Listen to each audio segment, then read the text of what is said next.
So yeah, I agree that we need more discussion. I'm not trying to dampen that down, but we do want to hear from these particular points, and that will add to a more detailed discussion, which hopefully we'll have. You'll go. Good afternoon, everyone.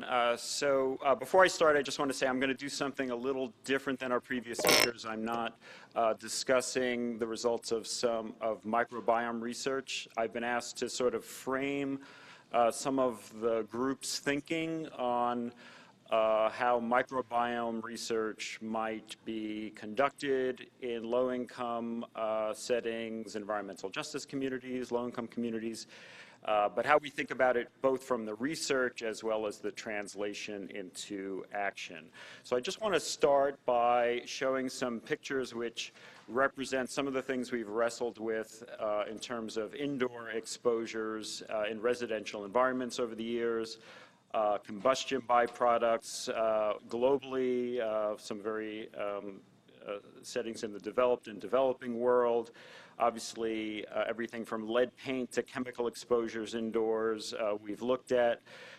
Biological exposures have been touched on already, allergens, mold and moisture.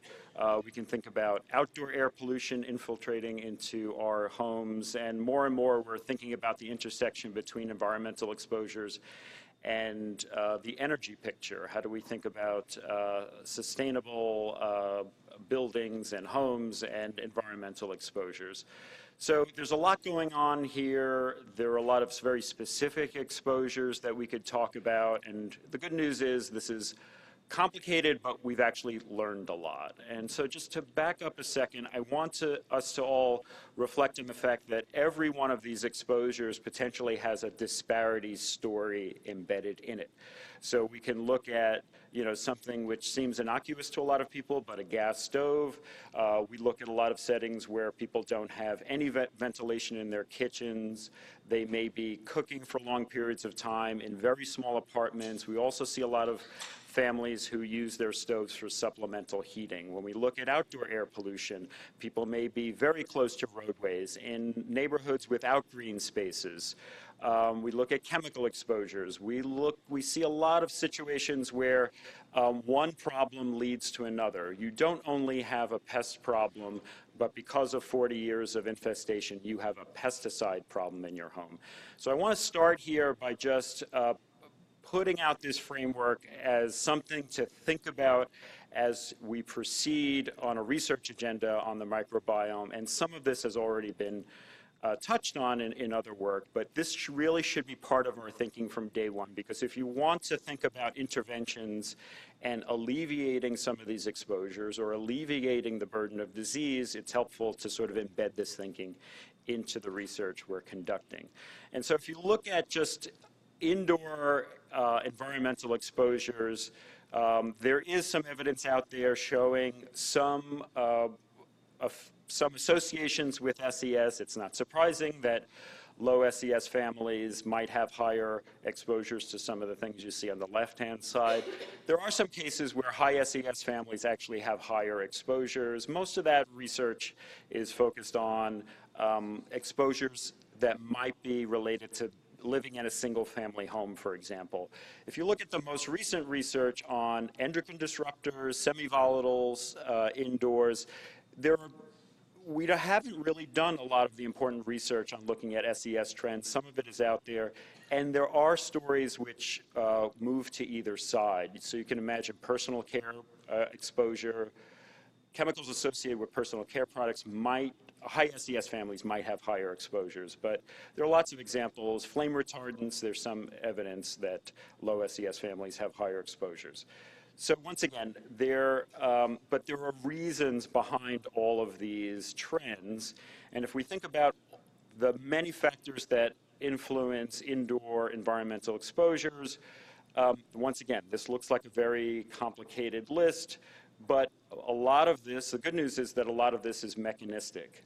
The microbiome is a much more complicated space than air concentrations of combustion byproducts. I admit that. But the good news, but we really need to be thinking about not just exposures, but all of these mechanistic drivers. And even if we And I think we need to quickly think about what part of the mechanism might be related to community characteristics, housing characteristics, the very detailed microscale drivers of exposure that may put certain populations at risk. And hopefully we're looking at the factors that are ultimately modifiable. So that should be the goal of all of our work. This is also a multi-level problem. So households sit within buildings, sit within neighborhoods.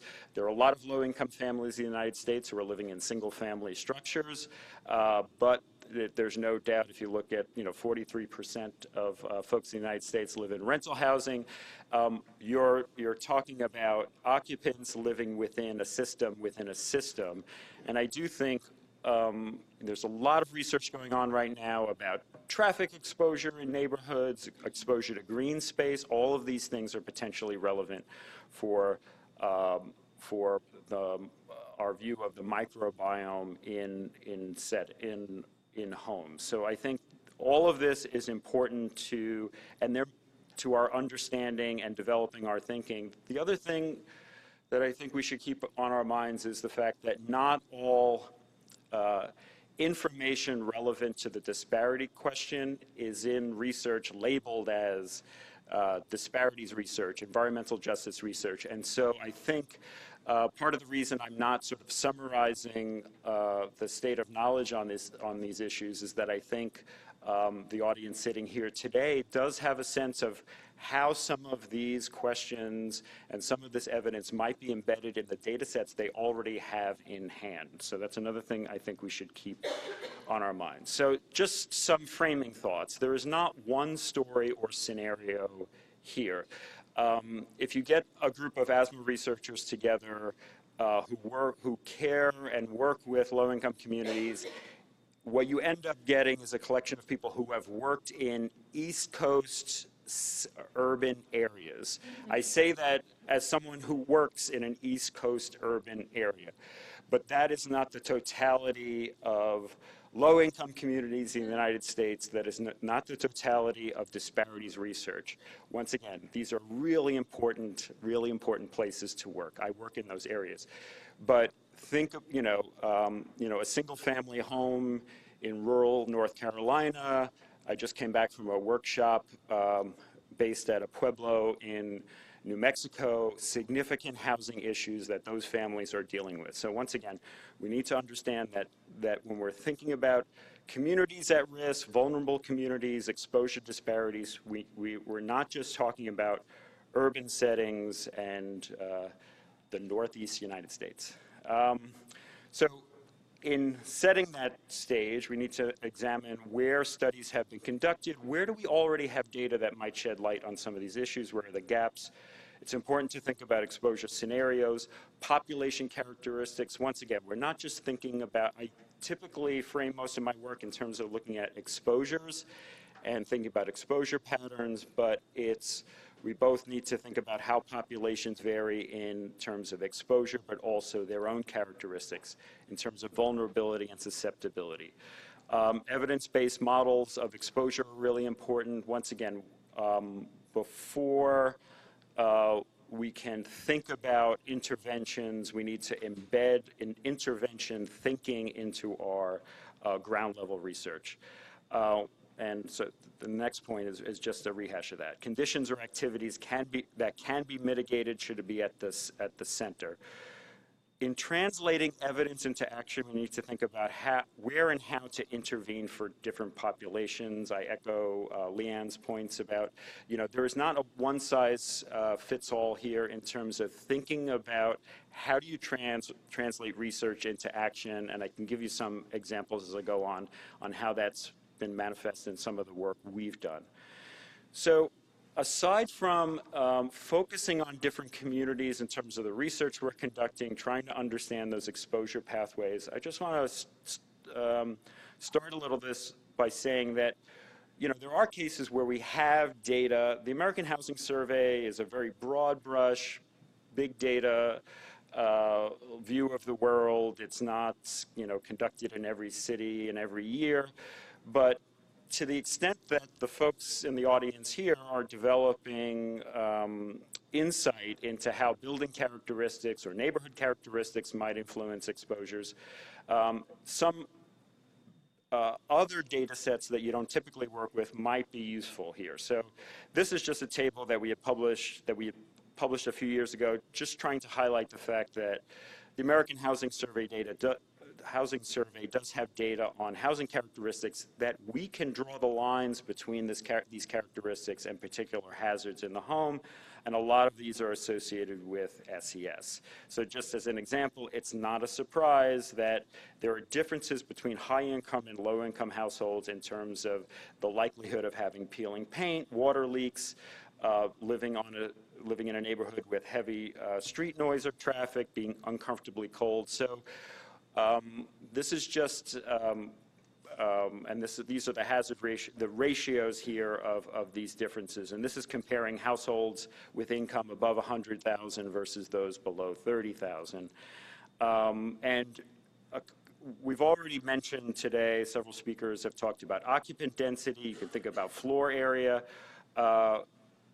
There may be data sets that are useful down the road as we start to pick apart individual household characteristics and how they might be relevant for low-income families. There are places in the literature where you can see evidence on specific housing characteristics and how they map to SES. This is just an example from Chan from 2005, showing how low-income households have higher leakage or higher air exchange than higher income households. But these are all single-family homes. I have to say, in our studies of multifamily housing, we've seen it all.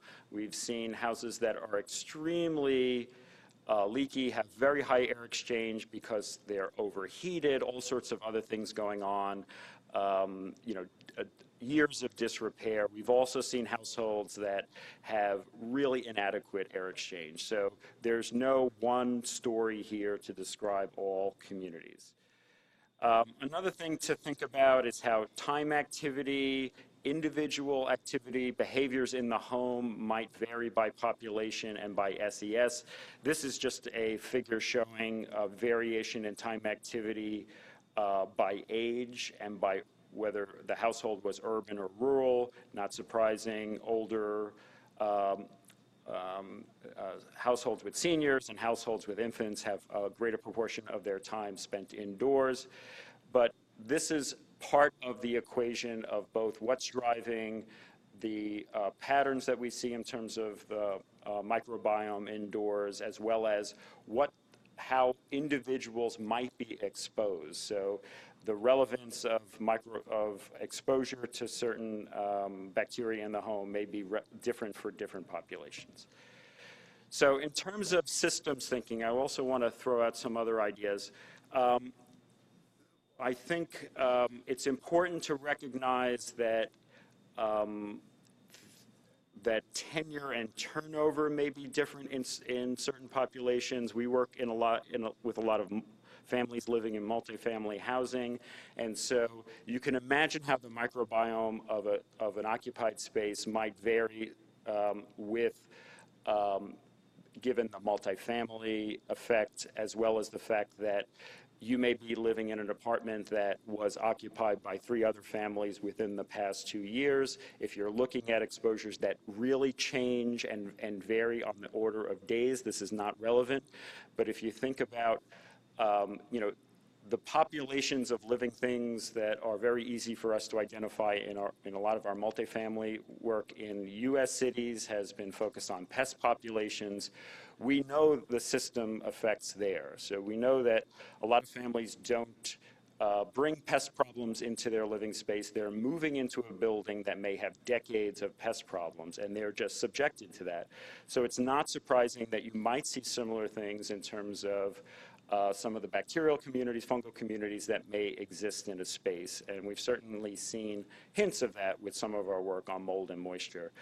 The other in terms of the best example I can give of legacy exposures, we see a lot of evidence on how pesticide burdens can linger for years and years. So we'll see evidence of pesticides that 30 years or more after a pesticide has been removed from the market. These are very low levels, but once again, thinking about how multifamily buildings are occupied, lived in, used, you may not just be exposed to the microbiome of your household and your family, but it's everything else that's happening in the building.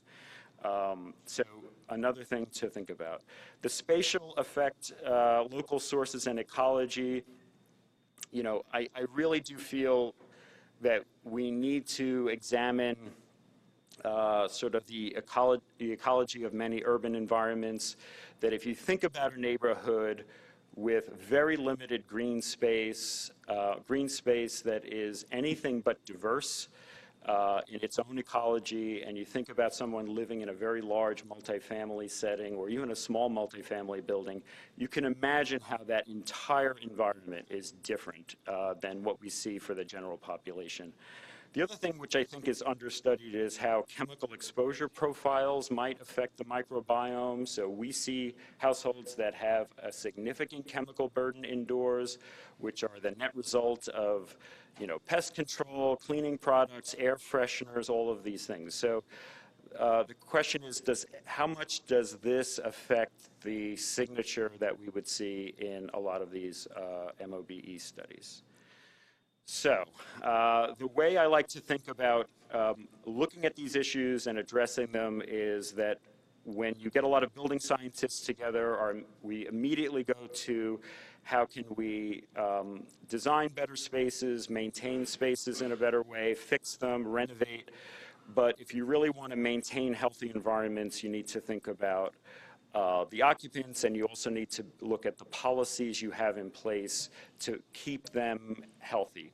So I think of this as policies with a small p. This isn't necessarily chemical regulations or removing products from the market, but sometimes the policies that are in place at a very local level in terms of a household or a building. And in our work, that has to do with smoke-free policies or pest control policies. But I would imagine that in this room, there's research that can lead to those kinds of policies. What are the rules? What are the ways of maintaining a building, operating a building that are beneficial to the microbiome of an occupied space? It's not necessarily about federal regulation, even though that's likely also a goal. So once again, these two hierarchies: how do we build, renovate, occupy, and operate and maintain buildings, operate, maintain, and how do we occupy our homes? So I want to give another example slightly outside of the subject matter mostly presented today, based on our work looking at families moving from conventional into green public housing in Boston. And I hope I can use it as an analogy for what I think is required going forward. So we've been studying for the past few years families who are moving into newly constructed, redeveloped properties in the Boston area. Folks are moving, in many cases, from the worst to the best. These are more than 50-year-old brick buildings with a lot of environmental issues, even though BHA has done a great job in many cases, but there's only so much you can do with limited resources in terms of maintaining that housing stock. So high rates of asthma, mold problems, significant pest problems, poor ventilation, you name it, we've seen it. And so in the past few years, they've really tried to touch on these three elements of people, places, and policies. How do you set policies in place to make indoor spaces healthier? How do you establish policies on pest control? We've done a lot of work looking at resident education. The other thing I'll say on resident education, there are times when I've been skeptical about the value and power of educational resources in many of the settings we work. But one thing I have learned is that there are really opportunities where you are where the family is as motivated as you might be. And so when we've worked with families who have asthmatic children, there's no one more motivated than a parent who's trying to help their child breathe. When we've worked with families who have moved into newly renovated units, there is a higher level of motivation to sort of be part of the team, to sort of make sure that we're all working to keep homes healthier, the entire building healthier. So this sits within a larger framework. But I just want to touch on the green transition work. We've been looking at this transition from a lot of different perspectives, mostly doing survey work, some in-house measurements. And our questions are, how do these transitions affect comfort, satisfaction, exposures, health, and energy usage? I want to highlight some of the results we've seen for fine particles in the air. We've compared the green households to the conventional households. We've seen a reduction of 41% in terms of indoor levels of fine particles. This is really a combination, we think, of a few things. This is about the limitations on smoking within the new units, actual ventilation in kitchens and not just a 40-year-old recirculating vent that hasn't been cleaned or touched. And the other piece of this is reduced infiltration of ambient PM, which I think is relevant to some of the discussion here, in that if we're looking at outdoor influences, what we did is actually look at sulfur concentrations on the filters and the particles that we collected in these homes. And you can see, I don't know if you can read at the bottom, these are the first two categories are 2012 control, 2013 control, and 2013 green.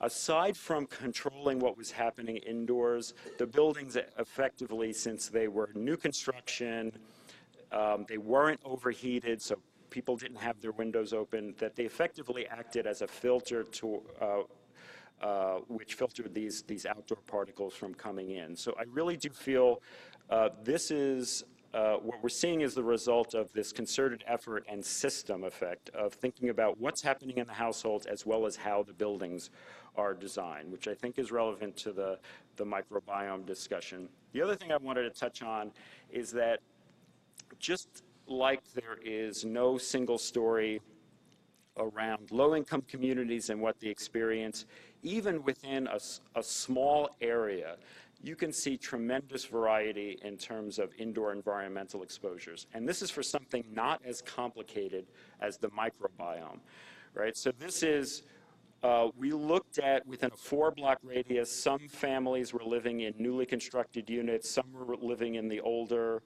conventional housing. And if you look at the comparisons between indoor and outdoor PM based on whether there was some evidence of smoking inside, whether they were in a newer building, or whether there was some cooking indoors, you can see variation. So once again, an entirely low-income community in one neighborhood, and yet we see all of this variation as a result of things we actually understand. We know why smoking leads to high levels of PM indoors. These are very simple relationships in a way. And so I think it's another lesson for the microbiome work going forward, is that it wouldn't be shocking that within this community you would see amazing diversity in terms of the indoor microbiomes related to factors that we can understand and some factors that we couldn't understand. So we should be careful to summarize or make blanket statements about all this. So just to pull this back, I do feel that there are lessons here in terms of thinking about microbiome research, individual education as playing a role. How do we build, maintain, operate our buildings and renovate our buildings? And what are the policies in place that help achieve success? We've seen some of the benefits of this in terms of asthma outcomes significantly being reduced, and I think there's hope at some point for thinking about all of the exposures we might care about in this space. Another element of what we saw is that green did not sort of describe everything that was relevant. So when we looked at the association, this is in a sample over 2 years, all self-reported data, that's important.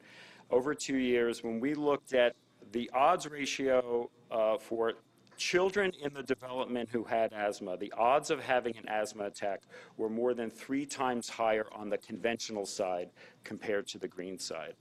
We think that makes sense. We know what it is about these green homes that is healthier. So this makes sense to us. When we tried to take it another step, we also created indices for specific exposures. Now, in most cases, all of these were performing much better on the green side, as we would expect. But it's not necessarily black and white. There were families who had moved into green units who had pest problems. We can't eliminate every pest problem. If you actually put the green factor in the same model as these factors, the odds ratio for having a pest problem and having an asthma attack was over 6. The significance of the green factor goes away. I don't want to go too far with these results. I'm on the edge of statistical power to do this, but I do think this is relevant for our discussion today, in that you build a very healthy green building, you have all the policies in place to keep it healthy, but there may be very specific pathways of exposure that are most relevant to the health outcomes you care about. And if you don't keep your eye on the ball, even healthy housing can turn into unhealthy housing. So this is something I think we do have to keep our eye on, and it's something we're keeping our eye on in Boston. I don't have a slide on it, but when you look at the same associations for adult general symptoms, like symptoms within the last 30 days, it looks like the mold factor and pest factor are relevant here. That may be some function of allergic effects, some function of the microbiome. It's no mystery why pests might be relevant for asthma. There's a hefty body of literature there. But once again, you can't just assume you've built a healthy space and you have the policies in place. You have to make sure you're maintaining that. So where next? I think there are many building factors that can shift the microbiome, and some of them are people-focused and some of them are building-focused. This is not news. It's already been discussed today. I think we need a mechanistic systems view of exposure, especially as it relates to some of these disparity issues. I think we need to recognize subpopulations, rural and urban, elderly. There may be, as you look forward toward intervention, there may be particular settings where you can more effectively put into place a strategy to improve health, and that may be in the space of managed or public housing. And the last bullet here, I think we do need to look for some of these intervention, natural experiment opportunities. The fact that new public housing was being built in Boston, obviously that's not funded by the NIH, right? We are taking advantage of in fact, I think it was like a third of NIH's budget would have required to build that. But there's these natural experiments in terms of how populations change, how activities change within a space, or how the built environment changes are all around us, and I think we need to take advantage of that. Community attributes are important here. There was already evidence this morning showing differences between cities, but I think we need to think about green space, housing attributes, lots of examples probably, but you're the best judge of this, of where we're not focusing on some vulnerable populations. So, and I just use Native American communities as an example. Human behavior and systems may be very different patterns within low-income communities. And finally here, the messaging approaches and guidance needed has to be developed with local knowledge and context in mind. So deep below big data are 1,000 or 1 million stories about the specific mechanisms which led to a condition within a home. And it's up to all of us to start to understand those if we're going to effectively change things. And I'm going to stop with just some pictures of the diversity of low-income communities that we might care about. And there are cases where new low-income housing is being developed, and maybe that's a great place to really look at, to separate the differences between structure and SES and community factors. You know, it's a great place to pull apart some very complicated things. Thank you.